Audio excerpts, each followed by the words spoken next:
यह आधुनिकता का बदलाव नहीं, बल्कि युग परिवर्तन की आधि है, जिसने एक बार पहले भी विकराल रूप रखा था और समाज की दशा बदल दी थी। किसी को भी तब यह समझ नहीं आया था और कलयुग ने अपनी सत्ता जमा ली थी, जहां हर परिवार संयुक्त परिवार से भरा होता था, वहां कोई घर संयुक्त नहीं रह सका। जहां लोग दूध और पानी भी बांट कर पिया करते थे, अब ये खरीद कर मिलने लगा।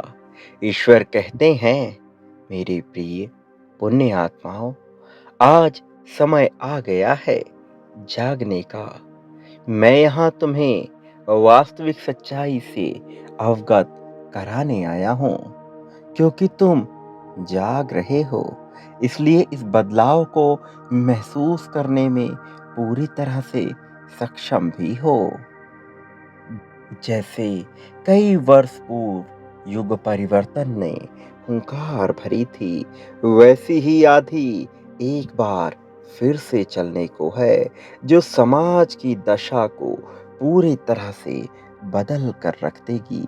ये चुनौती है कली के राजा की, कि तुम संभल सकते हो तो संभल जाओ, तुम बच सकते हो तो बच जाओ, क्योंकि वो एक को भी बचने नहीं देना चाहता।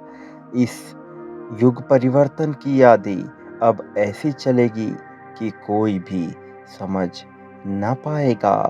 आध्यात्मिक मार्ग को विलुप्त करने का षड्यंत्र पूरी तरह से रचा जा रहा है। जो ईश्वर की बात करेगा या ईश्वर के मार्ग का अनुसरण करेगा, उसे अपमानित या दंडित किया जाएगा, और जो ईश्वर के अस्तित्व पर प्रश्न चिन्ह लगाएगा, उसे सम्मान दिया जाएगा।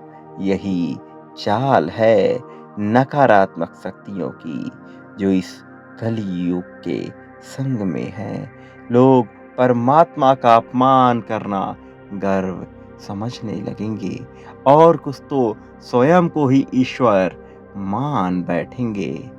जैसे इतिहास साक्षी है, जब जब अधर्म चरम पर होता है, तब तब दुराचारी व्यभिचारी स्वयं को ही ईश्वर समझ लेते हैं और इस समग्र सृष्टि को ये बताना चाहते हैं कि वास्तविक परमात्मा वही है।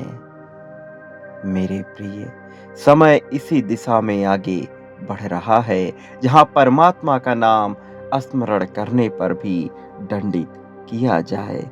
इसलिए यही उचित समय है जब तुम स्वयं को पहचानो और इस कली के दलदल से निकलकर अपने वास्तविक रूप को धारण करने लग जाओ।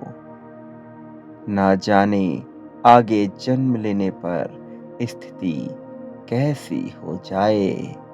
आज तुम अपने मन में परमात्मा का चिंतन कर सकते हो। समय ऐसा भी रूप धारण करेगा कि कोई मन में भी ईश्वर का चिंतन कर ना सके। आधुनिकता की चकाचौंध में ऐसे यंत्र बनेंगे कि तुम्हारे मन की बातें प्रकाशित होनी प्रारंभ हो जाएंगी। मेरे बच्चे, वो नहीं चाहते कि तुम इससे निकल जाओ, लेकिन मैं तुम्हें निकालने आया हूं। यदि तुम इस संदेश को सुन रहे हो, तो निसंदेह तुम एक पुण्य आत्मा हो, जो जीवन मृत्यु के चक्र से मुक्त होने को व्याकुल हो। तुम दुख, दर्द, पीड़ा से दूर जाना चाहते हो, क्योंकि यह उन्हें नहीं मिलेगा संदेश जो भौतिक जगत को ही सत्य मानकर चल रहे हैं, बल्कि उन्हें मिलेगा जो अध्यात्म के मार्ग पर है, जैसे कि तुम। मेरे प्रिय, मैं जानता हूँ कि तुम्हारे मन में ये प्रश्न भी उठता है कि यदि ईश्वर इतने शक्तिशाली हैं, तब भी वह इन दुराचारियों को अपने मन का कैसे करने देते हैं, जब वह जानते हैं कि युग परिवर्तन में ऐसा विकराल समय आएगा, तब वह अभी से उसे क्यों नहीं रोक देते।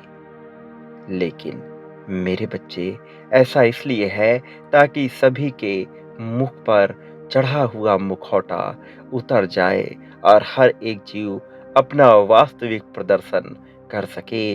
अनुकूल परिस्थितियों में तो हर कोई ईश्वर को याद कर लेता है, पर जो विपरीत परिस्थिति में भी परमात्मा का स्मरण करना ना भूले, वही तो वास्तविक संतान है परमात्मा की। जब चारों तरफ बुराइयां फैली हो, ऐसे में हर कोई अपना वास्तविक रूप प्रदर्शित करेगा। ये तुम्हारे जीवन में होता है। कोई भय से ईश्वर का स्मरण नहीं करेगा और परमात्मा उनका परीक्षण करने के लिए उन्हें अधिक उपलब्धि देने को तैयार है, ताकि वह इस बात को प्रमाणित कर सके कि वो कितना नीचे गिर सकता है। व्यक्ति मानवता को कैसे कुचल सकता है, क्योंकि मानव बुद्धि एक ऐसा यंत्र है, यदि उसका सही दिशा में प्रयोग किया जाए तो असीमित रहस्य उजागर किए जा सकते हैं, और वहीं यदि उसका विपरीत दिशा में, प्रतिकूल दिशा में उपयोग किया जाए तो विनाश की लीला प्रारंभ हो जाएगी।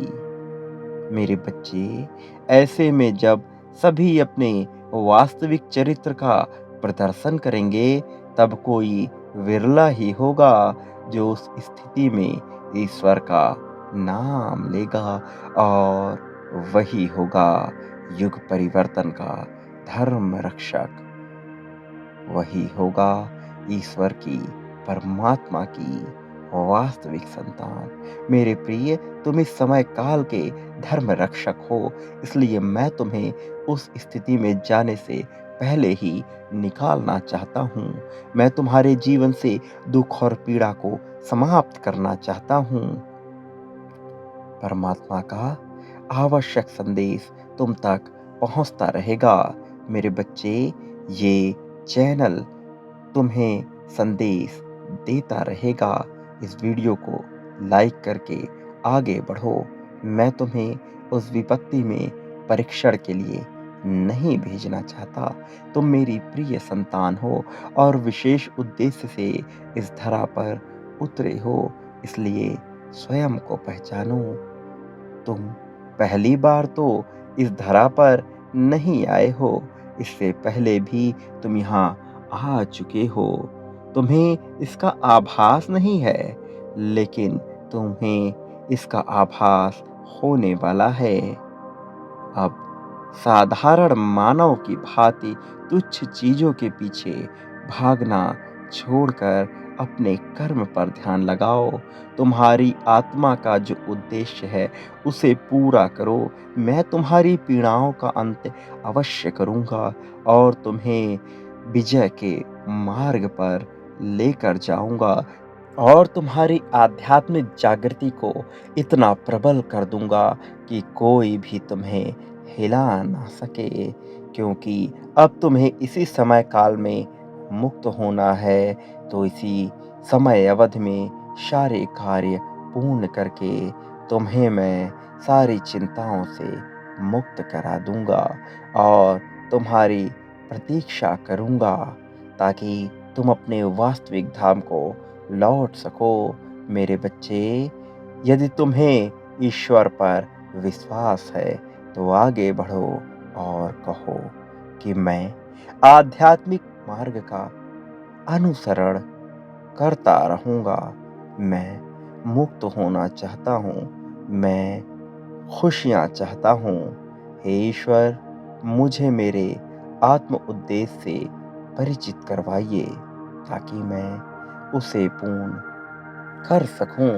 मेरे बच्चे, मेरा आशीर्वाद सदैव तुम्हारे साथ है। तुम अपने मन से सारी चिंताओं को त्याग दो। ये जो तुच्छ समस्याएँ तुम्हारे जीवन में आ रही हैं, ये स्वतः ही समाप्त होने वाली हैं, क्योंकि अब मेरी ऊर्जा तुम तक पहुँच रही है। इसलिए सारे गमों को भूल जाओ। मैं तुम्हारा साथ देने आ चुका हूँ। अब तुम जीवन में खुशियों को आकर्षित करना प्रारंभ करो। सदा सुखी रहो। तुम्हारा कल्याण, तुम्हारी प्रगति, तुम्हारा उत्थान निश्चित हो चुका है।